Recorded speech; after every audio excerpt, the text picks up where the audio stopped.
Welcome back everyone to Golden Boost, and today is my video about the Phantom GX2 Elite. Any different from the original GX, so let's get started. The weight is 172 grams for the size 7 US, 25 centimeters. I still go down half a size like the GX Elite. The Phantom GX2 is the combination of GX grip knit, 3D texture and the Cyclone 360 outsole of the Luna. Besides, this time we have the Luna 2. The only difference from the GX2 is the collar area, the rest is the same. The extremely good grip knit is still guaranteed to be 96.69% similar to the GX. The different percentage is the reduce of grip feeling, something you won't feel too clearly if you don't have both to compare. Each yarn is coated with a transparent layer before being woven together, except for the dark blue yarn, they are not coated. Overall, they created a sticky upper that is very nice to the touch. If you like a material that feels sticky around your feet and feels sticky wherever you touch, then the GX2's upper is extremely worth experience. Despite the friction, the upper is still very soft, elastic and flexible. There are raised 3D texture on the upper surface, improving the friction with the ball a bit, but personally, I think that even without the texture, the upper is still sticky, so they are mainly just for decoration. The upper is no longer divided into two layers like the GX, but has become one piece upper with only one layer. It feels thinner than the previous generation, but not much. The GX are already thin. The tongue stretches a lot better, and overall I think the form looks wider than the GX, so it takes less time to break in, that's what I predict. The heel counter is also very low in the middle, higher at both sides, but not as high as the GX, so I think it will be very comfortable. The Cyclone 360 outsole is 100 bladed studs. The emphasis is on the forefoot area when the studs are formed into a circle. Nike's purpose is to bring the flexibility when rotating. The knee will make less rotation movements, minimizing the knee injury, ACL injury and related areas. The outsole is easy to bend and soft on my hand. The responsiveness is quite good. The midsole is firm, unlike many pictures I've seen online that the outsole is too soft, but that's what I have to experience to find out. It's super easy to put on, much easier than the GX. When I put the GX on for the first time, I had to use the shoehorn and had to put a lot of effort to slide my foot in. But now the tongue is more stretched and the boots have a wider shape, so I just need to pull slightly to get it on. I watch other reviewers, people with slim and narrow feet don't seem to like the GX2 as much as the GX1, but I have wide feet, so I like this comfortable feeling. Again, I went down half a size, and I see that other reviewers, they are all went to the size. No one went down half a size like this, so for those who like the tight fit and have gone down half a size like the GT, the GX, the GX2 are now more comfortable. For those who have wide feet, this is the one for you. During the first session, I only had a little discomfort in the midfoot and the little toe, but compared to the GX, this level was reduced by 90%. I have a hard time when ONFEET the GX, they took me a lot of time and painful feeling to break in.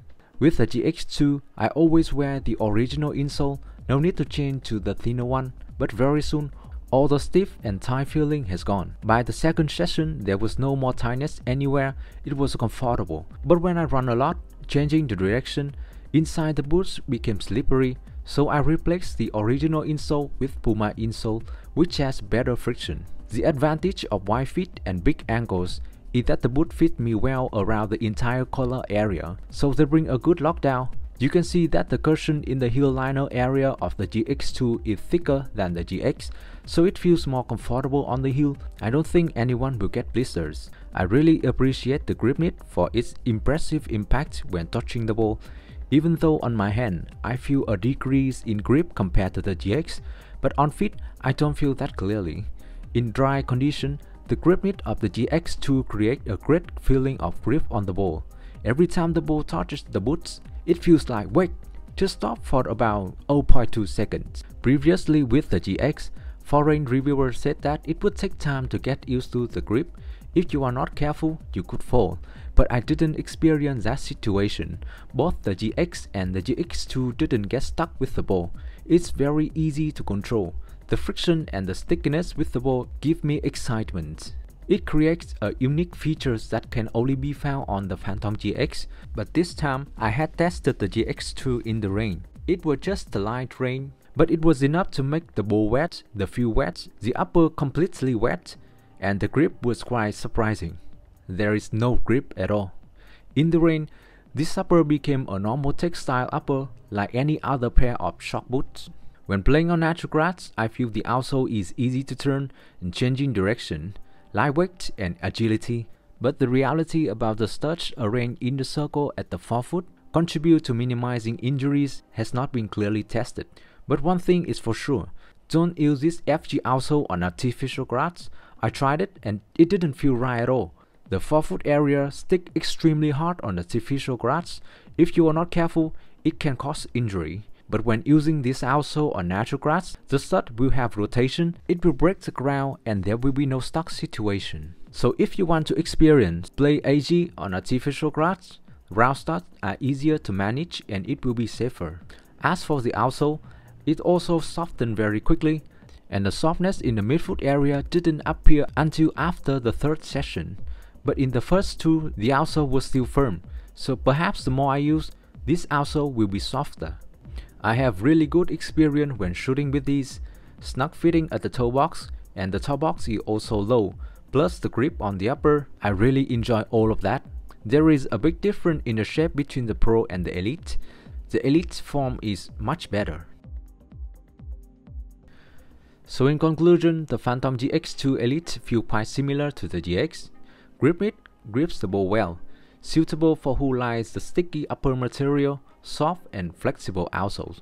The GX2 has a thinner upper but not significantly, and the reduced friction is not too obvious. The most obvious thing here is the width. The volume inside the GX2 is more than the GX. I have wide feet and I feel that the GX2 are much more comfortable, and if I had to choose, I would choose the GX2. Quite similar but less break-in time, so why not? If you have slim or narrow feet, you will probably like the GX more. The GX2 will be a bit wide for you. If you don't go down half a size, the lockdown is even worse.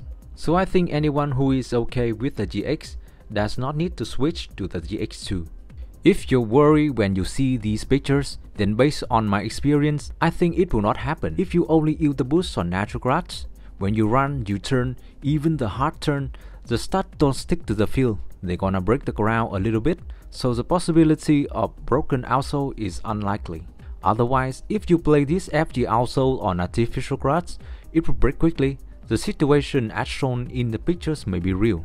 But how about the reality? If you have been using the GX2 Elite on artificial grass for a long time, please let me know about the durability. My feet are 25.5 cm long and 10.5 cm wide. For the GX2 Elite, I have to go down half a size, so right now I'm wearing a size 7 US, 25 cm.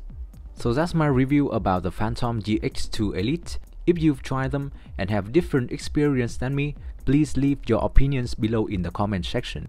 Thank you so much for watching and I'll see you again in the next video.